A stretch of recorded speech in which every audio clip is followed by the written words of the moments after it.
네, 카카오 채널의 개인 투자자분들이 의뢰하신 종목 진단을 이어가 보도록 하겠습니다. 첫 종목 리게티 컴퓨팅입니다. 자, 리게티 컴퓨팅을 21층 고층에도 살고 있다라고 지금 외쳐주셨는데 뭐 매수한 가격만 와도 매도하고 싶으시대요.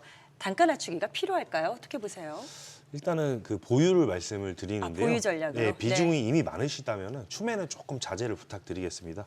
왜냐하면 최근에 양자 컴퓨터 섹터가 양자 역학 100주년이라는 이벤트성 이슈가 겹쳐가지고 반등을 한 바도 있었는데 전반적으로 실적 베이스가 따라오려면 아직까지도 확실히 멀었다라고 평가를 받고 있기 때문에 테마주 성격으로 급등락이 심하기 때문에 한마디로 공격적인 비중 확대는 조금 조심하게 되고 그래도 최근 트럼프 관세 정책의 완화 기조를 조금 보이다 보니까 가장 반등점도 강한 섹터 중에 또 하나입니다. 그렇기 때문에 또 특히 대장주인 아이온큐의 이슈에 또 주목을 해보셔야겠는데 이 아이온큐가 지난주에 SK텔레콤과 함께 양자 사업에 대한 협력을 논의한 가운데 전일 도요타 이제 일본 시장 진출 파트너십에 대한 체결 소식까지도 나오면서 동반해서 이 동사의 종목도 반등을 했던 적이 있었습니다. 그래서 추후에도 이 동종 섹터의 주요 이슈들을 같이 참고를 해보시면서요. 손절컷은 7.8불로 잡고 반등 시에 18불에서 20불 사이의 구간을 엑시트 전략으로 말씀드리겠습니다. 네, 구체적인 전략 들어봤습니다. 자, 이번엔 한미 반도체 문의가 또 올라왔더라고요. 보도록 하죠. 평단이 15만 원이십니다. 반토막 직전이라 이분도 너무 어려움 많이 느끼실 것 같습니다. 김정훈 자문형님, 네. 뭐 어떤 전략으로 대응하는 게 손실을 낮출 수 있을까요?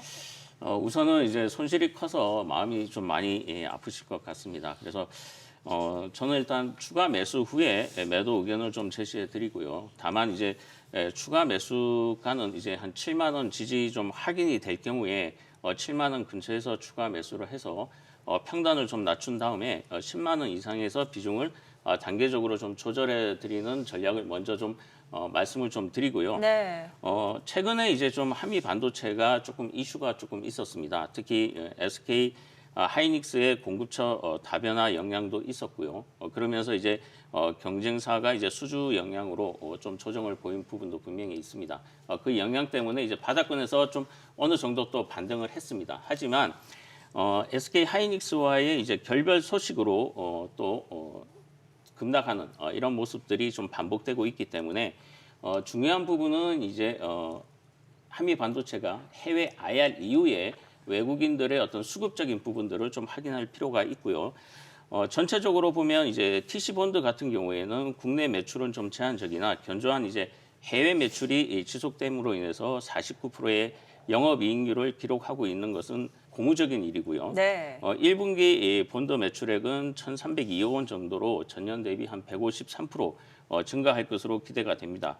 하지만 이제 시장에서의 어떤 그 이슈에 따른 변동성이 좀 크기 때문에 추가 매수 타이밍은 어쨌든 저점이 조금 눌림목이 지지가 되는지 확인 이후에 대응하는 전략이 좀 필요해 보인다라고 말씀을 좀 드리겠고요. 손절가는 5만 5천 원으로 제시해 드리도록 하겠습니다. 알겠습니다. 자세한 전략 들어보셨고요. 마지막으로 현대힘스도 좀 한 종목 더 보도록 하겠습니다. 이분은 평단이 21,750원, 손실이 엄청 큰 건 아니지만 이래저래 고민이 많으시다고 말씀 주셨거든요. 이영진 자문형님, 매도와 보유 중에 어떤 선택이 더 좋다 보십니까?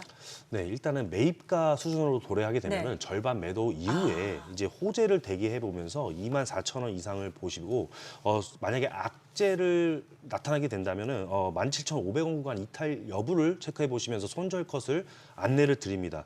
이렇게 내용만 보시면 조금 복잡할 수 있는데 그 이유들이 있어서 차근차근 한번 설명을 드려보겠습니다. 네네. 일단 현대힘스는 국내 1위 선박 블록 업체인데요. 동사가 친환경 선박 증가에 따른 이 독립형 탱크 수요 확대 과정에서 제작 경험을 바탕으로 해가지고 사업 확장을 추진 중이고 그리고 항만 크레인이라든지 친환경 사업에 적극적으로 개입을 하기 때문에 선제적 투자 효과에 따른 공장 증설에 대한 안정화 그리고 원가 절감이 여기서 나오거든요. 그래서 이런 부분들이 조금 성공적으로 진행 중이기 때문에 실적 개선이 앞으로도 기대가 되는 부분이다라고 말씀드릴 수 있겠습니다. 그런데 하지만 이제 현재 사모펀드가 최재 주주로 선정이 되어 있어가지고 최근 경영권 매각 절차 준비라는 그런 소식을 들어보신 적이 있으실 겁니다. 이걸 바로 양날의 검이다라고 말씀드릴 수 있겠는데 사실 이제 원매자들은 6개월 만에 주가가 급등한 탓에 현대 힘스를 당장 매입하기보다는 주가 하락을 조금 기다리는 측면이 있다라고 말씀드릴 수가 있겠습니다.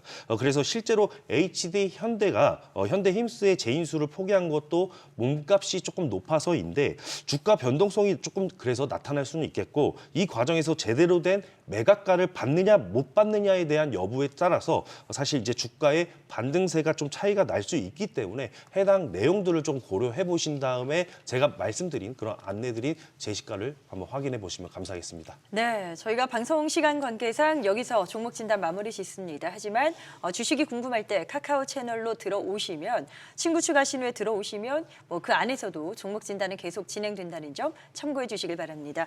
그리고 질문을 남겨주신 분들 중에 저희가 추첨을 통해서 또 소정의 선물 보내드립니다. 많은 관심 바랍니다.